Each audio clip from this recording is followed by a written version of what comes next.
السلام عليكم، ان شاء الله راكم كامل بخير وعلى خير. مرحبا بكم في قصة جديدة. تقول مولات القصة يشرفني اني نبعت قصتي، مع اني كنت مترددة بزاف، بصح اتخذت قراري اني نبعت قصتي. ما قدرتش نحدد لها اسم ولا الموضوع تاعها وشنو، لانه بزاف امور صراو لي فيها، وان شاء الله اي واحد ولا وحده سمعوها ياخذوا منها العبرة. وسمني احلى من الغرب الجزائري. عائلتي كانت متكونة من ام واب وزوج خاوة ولاد ووحدة بنت. قبل كيما كنت صغيرة كنت عايشة مع دار جدي تاع الأب، مع يما وخاوتي في تيزي وزو. وكان الأب تاعي كل أسبوع يجي يقعد معنا نهار ويروح بحكم الخدمة تاعو، لأنه كان شرطي. كان في البداية تاع الخدمة تاعو بعتوه يخدم في العاصمة. للمعلومة أمي متزوجة من قبل وكانت صغيرة، كانت 18 سنة هكاك. الزوج تاعها الأول كان يضربها ما يخليهاش، طلقت منه لأنه كانت خايفة يعاودها. وتاني ما كانش يتعامل معها مليح، كان يقولوا لي يدخل عليها سكران كل مرة. وش يدير لها؟ مرة يحاوزها كما يقولوا طفح الكيل واتطلقت. وجدي كان من النوع اللي يحب بناته بزاف، أي حاجة يطلبوها يديرها لهم. كي شاف حالتها هكاك ما قدرش، وهو اللي قال لراجلها طلقها قبل ما هي تقول له أصلا. بعدها بعام جا الأب تاعي وخطب ماما. في الأول رفضت لأنه كانت رافضة فكرة الزواج، وكانت بوليدها اللي هو أخويا الكبير، لأنه يما كي طلقت كانت بالحمل في شهورها الأولين، ما كانش على بالها حتى بعد ما طلقت مدة شهر باش عرفت. المهم عاود بعد مدة رجع الأب تاعي وخطبها وحكى معاها ومع إقناع جدي لأنه شافوا إنسان مليح. وجدتي قالت لي ما بلي راهو قابل بيك وبوليدك، وهو إنسان متربي وماشي كيما طليقك. قبلت ماما وتزوجت وراحت من الغرب الجزائري للشرق المدينة تيزي وزو، واللي ما زالني لحد الآن نحبها نموت عليها، والحلم تاعي أني نستقر ونعيش فيها، لأني إنسانة تحب الريف وصغري كامل وأنا فيها، وزيد عائلتي تاع الأب تاعي عايشين تما. المهم فاتوا ليام ويما تأقلمت مع الحالة الحمد لله. الناس اللي تما كلهم ملاح، وخصوصا جداتي وجدي كانوا يحبونا بزاف ويحبوا يما. واحد النهار نتفكر كنت نلعب برا مع خاوتي والبنات جيراننا برا، راكم تعرفوا الحالة في الصغر، غير برا مع التراب والألعاب. حتى جاني عمي قال لي ندخل، وانا استغربت لانه جامي يجي عمي ويقول لي ادخلي، مداري غير ماما ولا جداتي. انا حسبت لي كاش ما درت داخله وخايفه ونترعد، نستنى غير في الضربه وقتاش تجي فيا، بحكم انه عمي هذا كامل يخافوا منه وانا كنت اكثرهم. وانا داخله حكمني قال لي نقول لك حاجه وما تزعفيش. قلت له معليش اهدر، الا جات على الهضره برك غير اهدر. قال لي تحبي باباك ياك؟ قلت له ايه باينه هذه. قال لي تحبيه يروح البلاصه شابه بزاف ويقعد فيها؟ قلت له ايه، شكون ما يحبش يشوف باباه في بلاصه شابه؟ وانا سنة فيه يهدر وقلبي يخبط وحده، ما نعرف اذا من الخوف منه ولا من حاجه واحده اخرى. قال لي باباك راح لعند ربي البارح في الليل. كنت صغيرة 5 سنين بالك، ما كنتش نعرف هاد الصوالح، كنت نسمع بيهم برك وما نفهمش أصلا. قلت له قل والله وقتاش يجي؟ بصح علاش ما دانيش معاه؟ قال لي ما غاديش يزيد يجي. أنا ما كنت فاهمة والو، غير قلعت نبكي، على خاطر أنا كنت نشوف الأب تاعي مرة في السمانة وكانت تجيني قليلة كيما يولي. يا حسرة نبات بالسوايع نبكي وخليه ما نزيدش نشوفه حياتي كاملة. قلت أوه كيفاش هادي ما نزيدش نشوف بابا؟ وهو يسكت فيا ويقول لي شوفي راح لبلاصة خير وخير، ماشي قلتي تحبيكي روح بلاصة شابة. هو كان مات في الليل وقالوا لعمي الخبر الصباح على الفجر، وهو جاء على 8 وقال لهم، من بعد خرج لعندي وقال لي. المهم أنا بشوية بشوية سكت، بصح كيما شفت الحالة مهولة لداخل وبداو يوجدوا الجنازة وجداتي تبكي ويما تبكي، عماتي وخويا الكبير، على خاطر كان مالقري ماشي باباه بصح يحبه بزاف، لأنه حن عليه الحنانة اللي ما حنهاش عليه باباه. أنا زدت في البكا، نقعد شوية هكا كيما نعيا نحبس، من بعد كيما نلم شوية طاقة نعاود نزيد نبكي.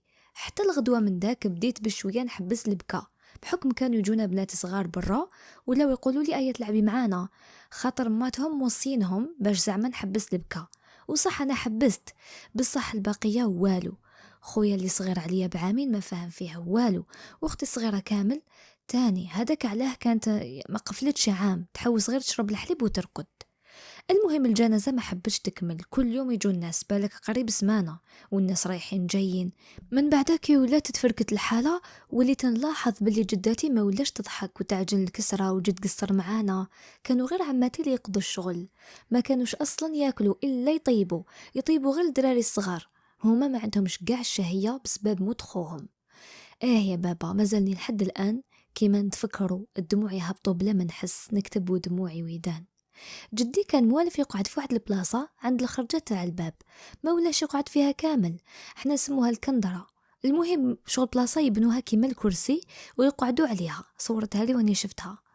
ولا غير من بيتو للجامع، من الجامع يدور برا شوية ويعاود يرجع للدار. كي نقول لكم الاكتئاب كان في الدار اكتئاب، بصح الحمد لله هذه هي الدنيا، ما كان حتى واحد راح يبقى فيها، ولو ينساو ولو يرجعوا للروتين تاع حياتهم. حتى انا وليت بشويه بشويه نوالف، بصح ما نكذبش عليكم، كنت كل سبت نستنى برا نقول بالك راح يجي بابا، بالك كنت مازالني ما امنتش بهذه الحاجه. روحي ليا مرواحي، مور هذا الشيء اللي صرا جداتي وجدي ما خلوش ما تروح، قالوا لها تقعدي انتي وولادك عيشي عندنا، ما راهو ناقصك حتى خير، اللي تحبيه يجي لعندك.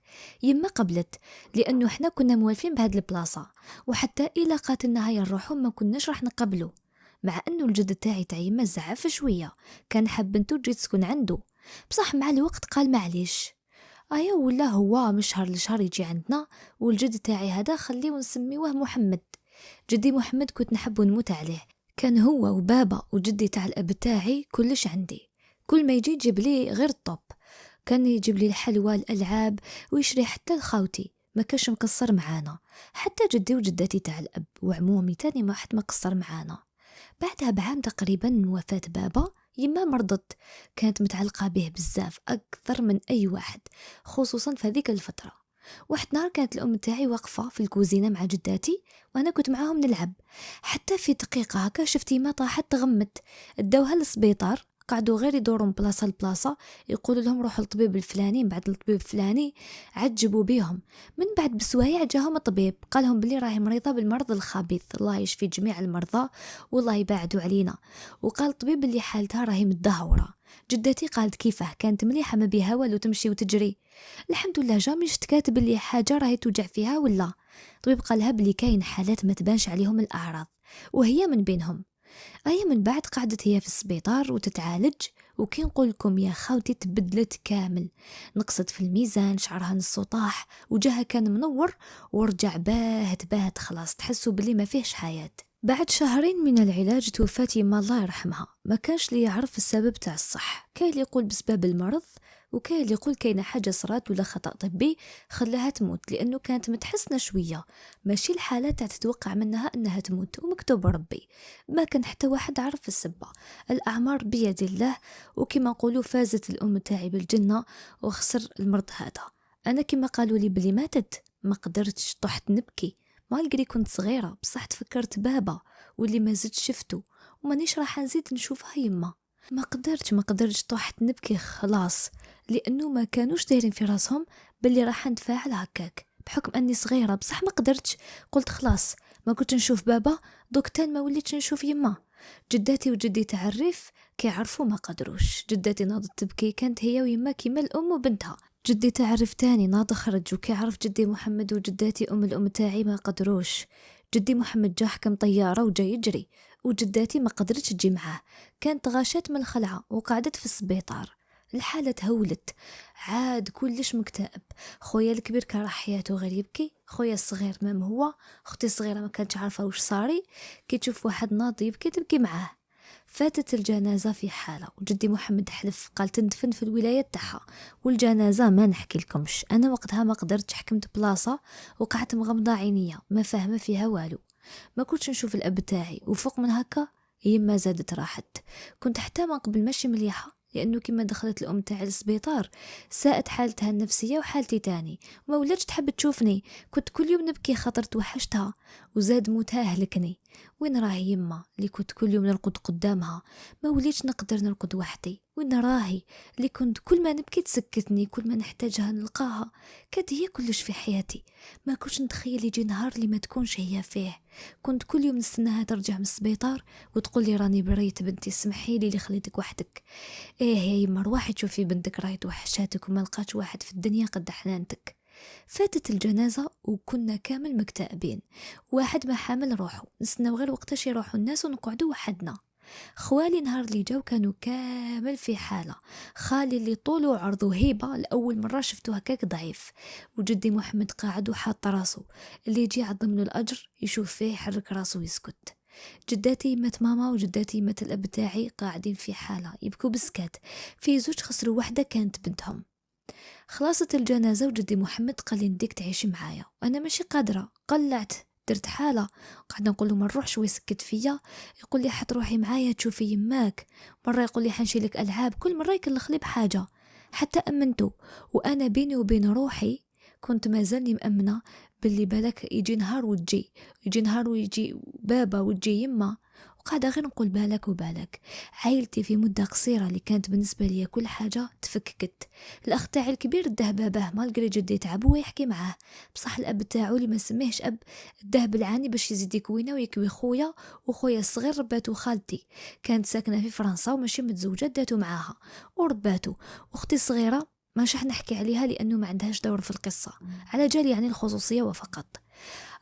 قعدت عايشة مع الجد تاعي والجدة، وكنت كل يوم نفيق على أمل أنه هذا كامل حلم، وأنه عائلتي رايحين يرجعوا يوما ما. تحطمت وعشت الويل وأنا مازال صغيرة، بصح قاعدة نوهم في روحي باللي كلش راهو مليح. جدي كانت عنده أمور في الخدمة تاعو، كان يغيب بزاف، يروح صباح يجي في الليل، ومرات يقعد باليومين. وجداتي كان عندها دور في جمعية خيرية كانت تقضي الوقت فيها، وباش تاني تنسى ما تقعدش تخمم في الهم تاعها. كنت كل يوم نروح نقرا ونرجع نلقى الدار باردة وفارغة. جدي نشوفه غير ساعة في اليوم في الليل، ومرات نكون رقدت قبل ما يجي. جداتي مشغولة وهمها يكفي، وكانت منشغلة بخالتي اللي كانت بالحمل ورايحة تولد. كنت أنا كيما نرجع من القراية أغلب الوقت نقعدو وحدي. كنت نقرا هنا سنة الثالثة، وكان عندي مفتاح الدار، علمني جدي كيفاش نفتح الباب. نهار ما يكونوش هما كاينين نقدر ندخل. كنت نوصل نفتح الباب وندخل نقعد وحدي، وكنت نلهي روحي بالقرايه، ندير تمارين، نتفرج في التلفزيون، يعني عندي واش ندير. بصح كان عندي فارغ كبير في حياتي ولحد الآن نعاني منه. كانوا كل فصل يديروا تكريمات للتلاميذ المتفوقين، وكنت أنا منهم. كانوا الأولياء تاع التلاميذ يروحوا نهار التكريم مع أولادهم. في الأول رحت معايا جداتي لأول مرة، بصح بعدها ما زاد حتى واحد راح معايا. ما نحكي لكم شحال كنت نبكي في هذاك النهار. كانوا الأولاد والبنات يفرحوا باللي راهم جابوا نقطة مليحة، أهلهم يفرحوا بيهم، بصح أنا والو. أي فرحة وأي أهل اللي خلاص ما ولوش كاينين باش يفرحوا معايا. وصلت نخمم ونقول ما نقراش باش ما نجيبش مليح وما نوصلش روحي أني نتكرم وحدي. بصح من بعد نتفكر جدي اللي ما عندوش اللعب مع القراية، ونتراجع على قراري. والفت مع نظرة التلاميذ ونظرة تاع الشفقة تاع المعلمين، ومع السنوات تقبلت فكرة أنه أهلي ماتوا الحمد لله. بصح أكبر خطأ درته أني خبيت جرحي وتظاهرت أنه ما عندي والو. ما عشت طفولة كما كامل الناس، بصح تعلمت أني نسند روحي بروحي الحمد لله. مع أنه كنت متعلقة بأي واحد بسبب الفراغ اللي عندي من ناحية أهلي، وأنا عمري 12 سنة قريب 13 كانت عندي طابلات، نتوقع ما كاش أي واحد ما كانش عنده في هذيك الفترة. وفتحت حساب في الفيسبوك وقعدت نضيف الناس ونحكي معاهم. الحمد لله ما دخلتش يعني في علاقة، لأنه جدي كان يوصيني دايما ودايما يذكرني بأنها حرام، يعني ما كنتش نحوس أساسا على أمور كيما هك، لأنه كان في نظري أنه ما رانيش محتاجة لشي كيما هذا. بصح من ناحية كنت نحب الصحابات بزاف، كنت نحوس تكون عندي صاحبتي، وكنت أي وحدة نتلاقاها نلصق فيها. وكنت نية بزاف في القراية، كنت نشري للبنات الشيكولا الحلوى ونعطيها لهم باش يحكوا ويضحكوا معايا. تعرفت على وحدة في الفيسبوك، ما راحش نقول اسمها، بصح نعطيها اسم نور. كانت نور هذه من تونس وأكبر مني بعامين، يعني كانت تقريبا 15 سنة، لأنه هناك كنت 13. تعرفت عليها، بديت نحكي معاها، كانت في الأول مليحة معايا، وليت نموت عليها، نهدر معاها صباح وعشية، وإلى دابست معاها نبقى نبكي. كنت نشوف كأنها كلش، وهذا أكبر خطأ درته، التعلق، لأنه مع مرور الوقت ولا تستغلني. في البداية كانت تقول لي الأب تاعي مريض وما عندناش دراهم باش نداوه، راح يموت، وانا تغيظني نبدا نبكي. واحد الخطره جات على اساس انها تبكي وقالت لي بابا راح يموت الا ما درنالوش العمليه وخصنا واحد المبلغ ما عندناش. رحت نبكي لجدي، استنيته على 9 تاع الليل، حكيت له كلش. قال لي ما تامنيش الناس غير من التليفون وكذا. لا المهم دار لي محاضره طويله وعريضه ويا ريتني سمعت له. قلت لها باللي كنت حابه نعاونك بصح جدي ما قبلش. وهنا زاد قالت لي يا ودي منا ومنا، وانا الى بابا مات مانيش راح نفتح الفيسبوك وما غاديش نزيد نحكي معاك. انا خلاص هنا ما قدرتش، رحت نجري لجدي نحلل فيه. الله يخليك ما راهيش تكذب.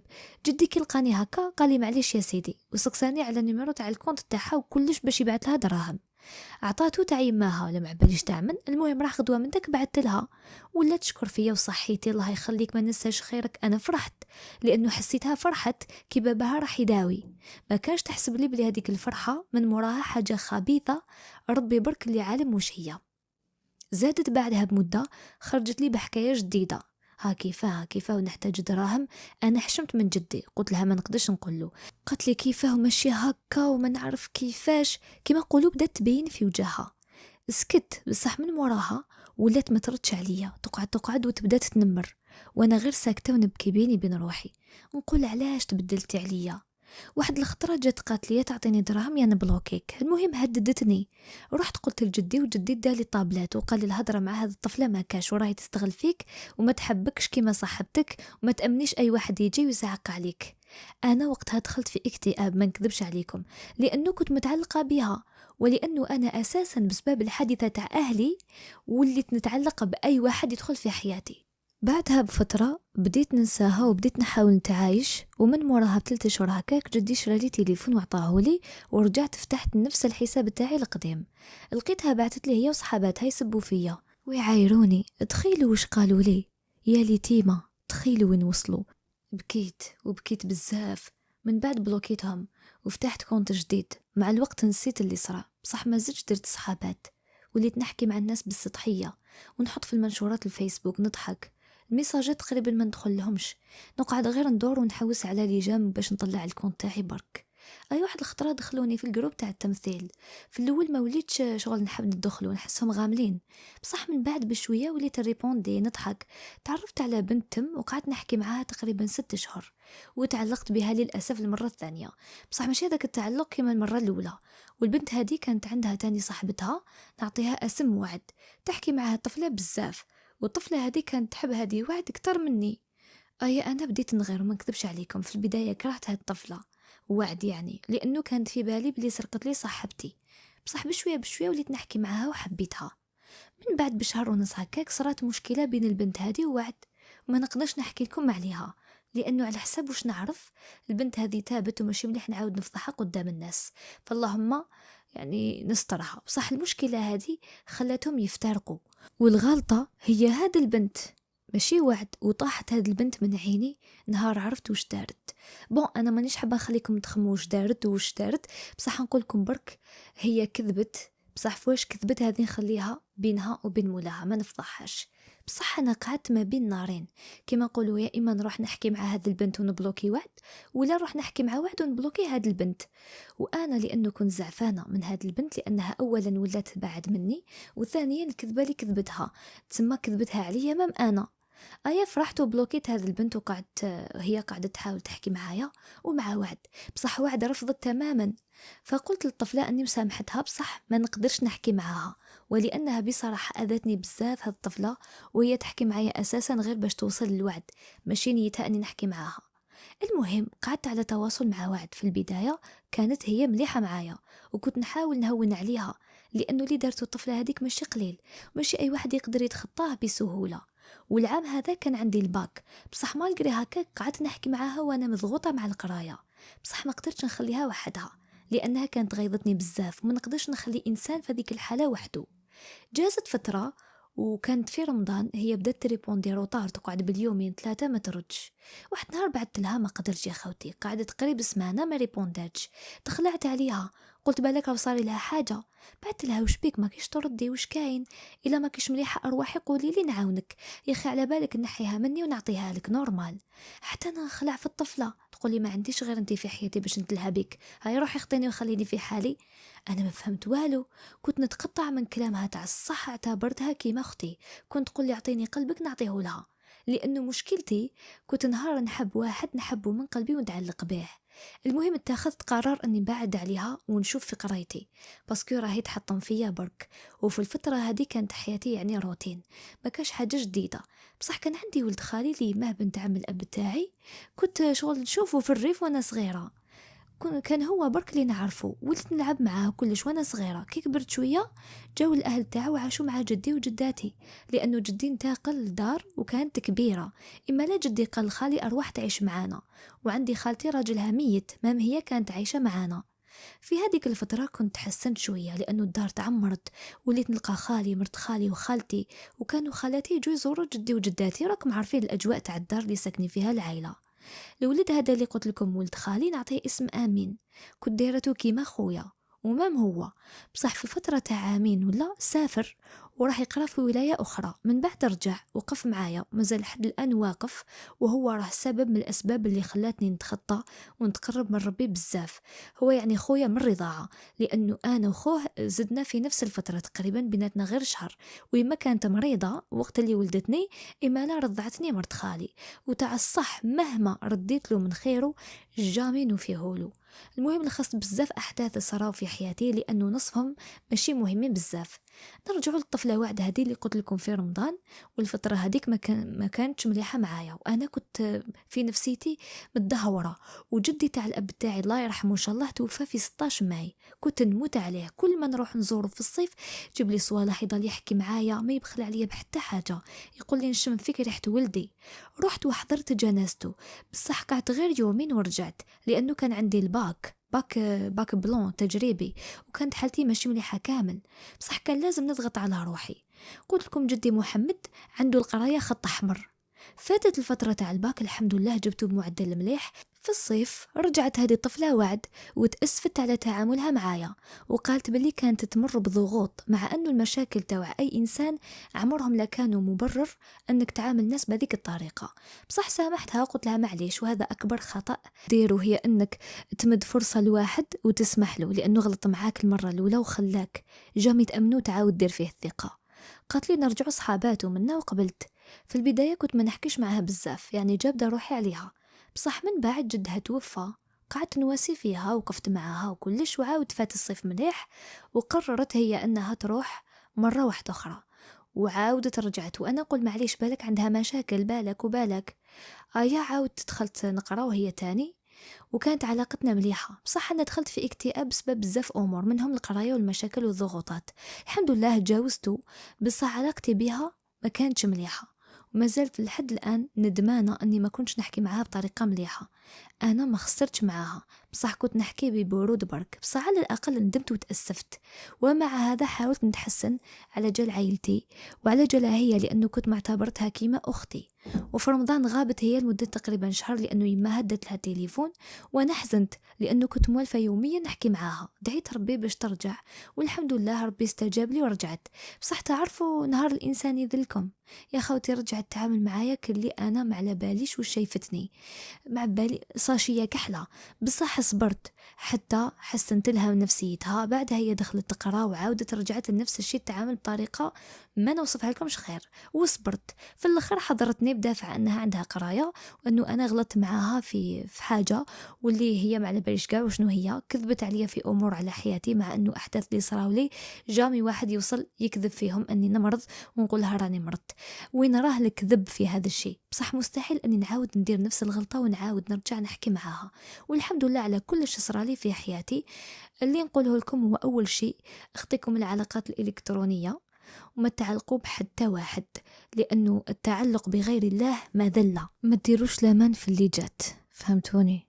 كاين الفحلات بصح قلال، كاين الفحولة وقلال. ويا البنات جامي تعطوا سركم للغريب وتوثقوا في حد إلا من رحم ربي، لأنه الناس اللي يمشوا بنيتهم في هذه الدنيا ولو بزاف ناقصين. ماشي أي وحدة تقولي عليها أختي وصحبتي، اللي نقدر نقولوا على بالي أنها راهي تسمع في هذه القصة. ما اعتبرتكش صاحبتي برك، اعتبرتك أختي وكتر، وعلى بالك كيفاش وقدا حبيتك. جامي نصحتك باش يضرك، وجامي خليتك تروحي لطريق غلطة. كنت دائما نوجهك لطريق ربي، نبعدك على الحاجات اللي تضرك، نهضر معك بالنية باش ما تطيحيش في الغلط. كنت نبكي عليك إلا انجرحتي، وما نقدرش نرقد إذا دابزنا. همك كان همي وفرحتك فرحتي، خليتك تعرفي ربي وجامي سمحت فيك ولا خليتك تروحي لطريق العوجة، قنعتك بزاف أمور جامي بلا بيا كنت حتخمي فيهم أصلا.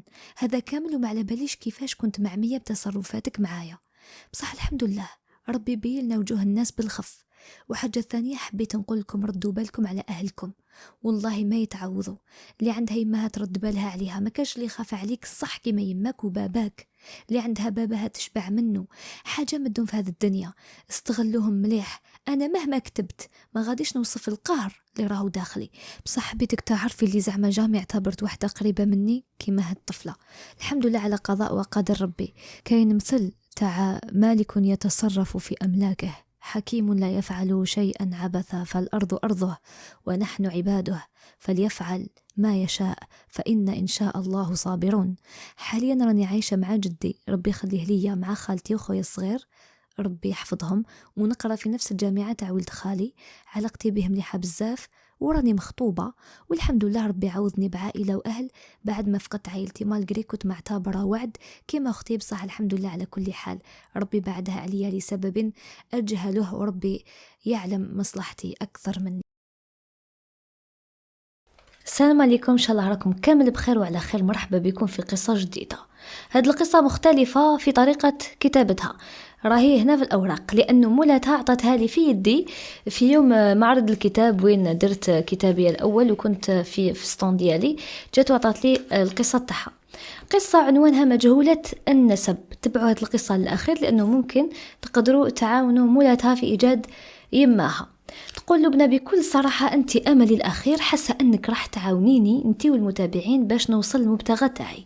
نبدأ في الحكاية من أولها، وكما يقولوا قوانين القناة راح نغير اسمي ونسمي روحي عهد، لأنه من سن صغير كنت معاهدة نفسي بالنجاح رغم كل ظروفي اللي جوزتها. راح نبدأ من آخر سنة في الابتدائية. بعد نجاحي في الامتحان معدل هابط بعض الشيء مقارنة بالمعدلات السابقة، بابا ويما كانوا قرروا أني نحبس باش نتبع عند الأخصائية النفسية اللي كانت تتابعني بسبب خوفي أو الفوبيا تاعي من الامتحانات، لأنه شافوا أني نوعا ما قدرت نتجاوز الخوف تاعي ونجحت. بعد ما دخلنا عندها قالت لها الأمي راني نشوف في عهد متزنة نفسيا، وجا الوقت باش نصرحوها، خلوها عليا. قالت لي يا عهودة يا أخي، كنا هدرنا من قبل على الأنبياء اليتامى وقلنا ربي يحبهم، وحتى انت ربي يحبك لأنه أعطاك والدين يحبوك، بالصح ماشي هما اللي جابوك للدنيا، باباك ويماك تكفلوا بيك من اللي كنت صغيرة. هاد الخبر كي سمعته كبرت ب10 سنين صراحة، وقررت باش ما نبكيش، باش ما نجرحش بابا ويما. بصح كي وصلنا لدار بابا فهمني الفكرة، لكن للأسف ما عرفش يوصلها لي. قال لي أوكي روحي نفهموك. قالوا لي يماك ما قدرتش تربيك، وحنايا جبناك وربيناك. قلت لهم منين جبتوني؟ قالوا لي من الميتم، دار الطفولة المسعفة. سقسيتهم علاش خلاتني، وإجابة بابا صدمتني بزاف. قال لي في هذه الحالات أغلبيتهم يكونوا ماشي متزوجين، ويمكن يماك تكون غلطت وجابتك. أنا عمي سمعت هذا الكلام وأنا في عمر 10 سنوات فقط. قال لي بصح ما لازمش تحقدي عليها، ما نعرفوش ظروفها، والغايب حكمه عنده. صح ما حقدتش عليها، حقدت على روحي، لأنه كنت نظن نفسي أنا هي الغلطة اللي ضيعت لها حياتها في سن شبابها. وبعد الهدرة اللي سمعتها ولا عندي شوق كبير باش نتلاقى بأمي البيولوجية فقط باش نعرف علاش خلاتني. نولوا لحكايتي. نهار عرفت جات عندي صاحبتي باش نلعب، ودرت أول غلطة في حياتي هي أنه حكيت لها. كي راحت لدارهم أكيد حكات لجدها اللي كان صاحب بابا، وأكيد حكم بابا قالوا راك تعرف الأطفال خطرات يتخايلوا. علاش قالوا هكا؟ لأنه خاف الخبر ينتشر بين الجيران، وعلى باله بلي المجتمع تاعنا ما يرحمش. وهكا كنت خسرت أول صديقة ليا. صراحة هاد الحكاية بدأت تحطني وتدمرني ببطء، واللي كمل عليا هو أنه في السنة الثانية متوسط زدت فقدت أغلى إنسانة عندي، واللي هي جداتي اللي كنت نقرأ عندها في الابتدائي. توجعت أكثر لأنه كان عندي مدة طويلة ما شفتهاش، أدعو لها بالرحمة. وصلت للثالثة متوسط وبدأ كفاح من نوع آخر اللي هو التنمر المدرسي. بدات الحكاية من نهار اللي درت الثقة في وحدة وحكيت لها حياتي، وعرفت باللي أنا متكفلين بيا وباللي عندي فوبيا تاع الامتحانات والدراسة. فجأة وبدون سابق إنذار تتحول صداقتها معايا إلى كره بلا سبة، وإذا بها تحكي القاع القسم بقاع حكايتي، وبدأ التنمر اللي بدأ باللباس. وآخر حاجة اللي قهرتني هي كلمة بنت حرام، وبداو يقولوا عليا بلي راهي بالحمل كيما يماها. أنا عماه اتهمت في شرفي وأنا في سن صغير، وبسبب مرض في البطن تاعي اللي سبب لي الوجع وسبب لي القيء حاشاكم، عشت جميع أنواع التنمر من طرفهم، حتى وليت نخمم في حوايج ماشي ملاح. للأسف وصلت نجرح يدي، الحمد لله ما صرا لي والو وما تحكموش عليا لأنه كنت صغيرة، وهذا الشيء ما لازمش نديروه، هذا راهو أذى تاع النفس، وربي وصانا أنه نحافظوا على أنفسنا وأرواحنا. انا قلت لكم كنت صغيره وكنت خايفه بزاف، خايفه من بابا كاش ما يسمع من جهه واحده اخرى بالباطل ويامن، حتى واني كنت نعرف روحي نعرف عفه تاعي، الا اني كنت خايفه وزدت دمرت نفسيا. كملت المتوسط ونجحت وطلعت للثانوي، الشعبه ما رانيش حبتها، فقط خيرتها بسبب الضغط تاع الاهل. كنت شعبه علميه صراحه. في الثانويه خلاص التنمر وكانت فرحتي كبيره، كي طحت انا وصحبه اللي كانت هي العوض تاعي، صاحبتي لانتيم في نفس الوقت صاحبتي للشيء الجميل على قاع وش عشت، عوضتني خصوصا في فترة المتوسطة اللي عشت فيها آلام كبيرة. المهم صديقتي هذه كانت لي السند ونعم الأخت، وهي اللي عاونتني في فترة الاكتئاب ونوبات الهلع اللي عشتهم بسبب مخلفات التنمر. وصلت للثالثة ثانوي والتم كان أول رسوب لي في البكالوريا، أكيد بسبب فوبيا الامتحانات اللي كانت عندي. وفي سن 18 تفكرت أنه وصلت للسن القانوني باش نقدر نحوس على أمي البيولوجية فقط من أجل معرفة أصولي، ونحوس على باش نلقى إجابات على أسئلتي. وبديت في الأول نبحث على الفيسبوك في جروبات وصفحات مجهولية النسب. تعرفت على نوعين من الناس، النوع الأول هو ناس الخير اللي يحبوا يعاونوك، والنوع الثاني هو ذئاب بشرية يحاولوا يستغلوا طفلة في سن الزهور بوعود كاذبة. ولكن الحمد لله ناس الخير كانوا حذروني منهم وما وقعتش في الفخ تاعهم.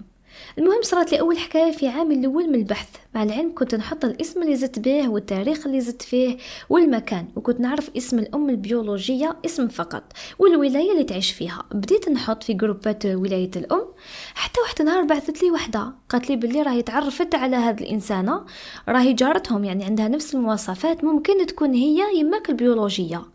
اوكي، بعد ما عطات لي الرقم كان الهاتف تاعها، وكانت المفاجأة والصدمة. قالت لي لا انا ماشي يماك، وانت يا بلعاني جايه تشوهي لي السمعة تاعي ونشكي بيك. انا اكيد خفت وحاولتها باش ما تدير والو، قعدت تخوف فيا، لكن بعد ما قلت لها اني عامله تسجيل هي اللي خافت. باش نفهمكم في حاجه من الاخر، كانت حاولت تستغلني ماديا. وبعد خوف اللي دام يومين خلصت الحكايه وقالت لي غضتيني كي جيتي صغيره، هاني ما نروحش نشكي. التما قررت نتوجه للهيئات المختصة باش نبدأ البحث في لاداس. بما أني كنت صغيرة ما عبرونيش، خصوصا بعد ما قلت لهم باللي والدية ما على بالهمش، ما حبيتش نجرحهم وخفتهم يفهموني بالغلط.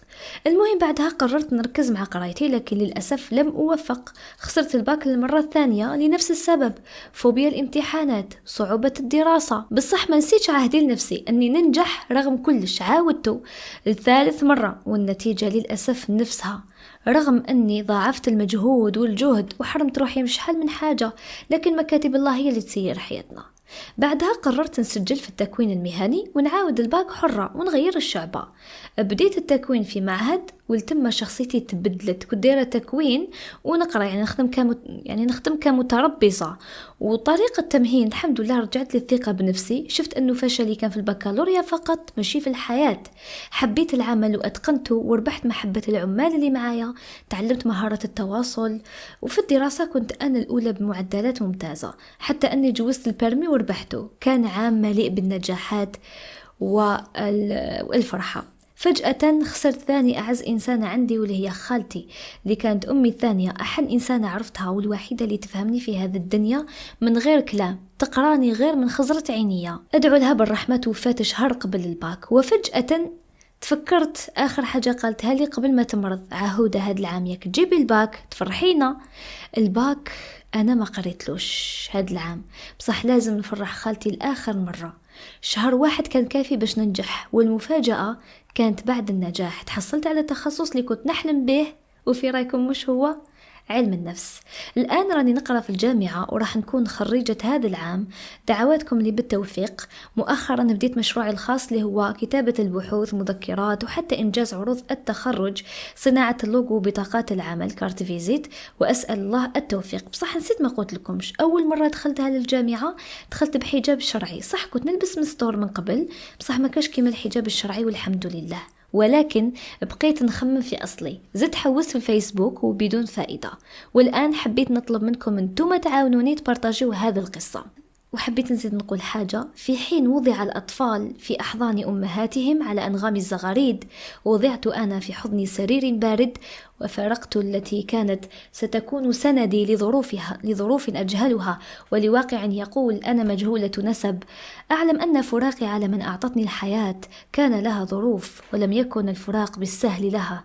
والآن أريد فقط معرفة أصولي، ومكالمة واحدة معها تكفي. ممكن تكون عودة حياتها على بها، منيش حابة ندخل فيها، حابة برك نعرف أصلي. المهم أنا مجهولة نسب، مولودة في 24 أفريل 2001، مستشفى مصطفى باشا بالجزائر العاصمة. نطلب منكم المساعدة لمعرفة أصولي والدعاء لي بالنجاح، والخالتي وجدتي بالرحمة، وربي يحفظ لي والديا ويرزقني بالعوض الجميل. كملاحظة صغيرة، بابا ويما اللي رباوني يبقوا هما أهلي، ونبقى نحبهم، وبحثي عن الأم البيولوجية فقط من أجل معرفة أصولي. سميت روحي عهد لأنه قلت لكم في الأول في سن صغير معهدة نفسي بالنجاح رغم قاع الظروف اللي عشتها، وما حبيتش ندقق في ظروفي كامل. مريت بزاف معاناة، خاصة معاناة البنت اللي تكون مجهولة النسب. البنات اللي مجهولية النسب في مجتمعنا راهم يعيشوا في معاناة كبيرة. بصح نقول لكم أن البنات هن المؤنسات الغاليات، وصية الرسول عليه الصلاة والسلام: فرفقا بهم. ومجهولية النسب ما عندهم حتى ذنب، فما تخلوهمش يخلصوا على غلطة هما ما داروهاش، وخلوا أفواهكم دايما رطبة بالكلمة الطيبة وبذكر الله. تقول له: بنا شكرك بزاف على نشر قصتي، ومبروك على كتابك، وفقك الله. شكرا، ودمتم في رعاية الله وحفظه. وهوليك حساب تحت على انستغرام، قالت إذا ممكن تدعموني في مشروعي الصغير يسموها كيتسلاند باي مينا. شكرا لك مينا لأنك شاركتي القصة تاعك معنا. أكيد المستمعين راهم رايحين يشاركوا الفيديو قدر المستطاع، باش ممكن نكونوا سبب في إيجاد الأم تاعك. ممكن لما تشوف هذه القصة ضميرها راهو رايح يتحرك شوية، وتقدر تتواصل معاك. عندي رقم الهاتف تاعها إذا حبت الأم تاعها وشكت بالك هي بنتها اللي خلتها في أفريل 2001 تتواصل معايا، ولا يعني تتواصل معايا ولا على حسابها بيان انستغرام، وتحكي معها فقط تعرف هي أصولها. هذا مكان، هذا وش يتحوس هذا البنت. وما تروحوش بعيد، دوك نعاود نرجع لكم في قصة جديدة.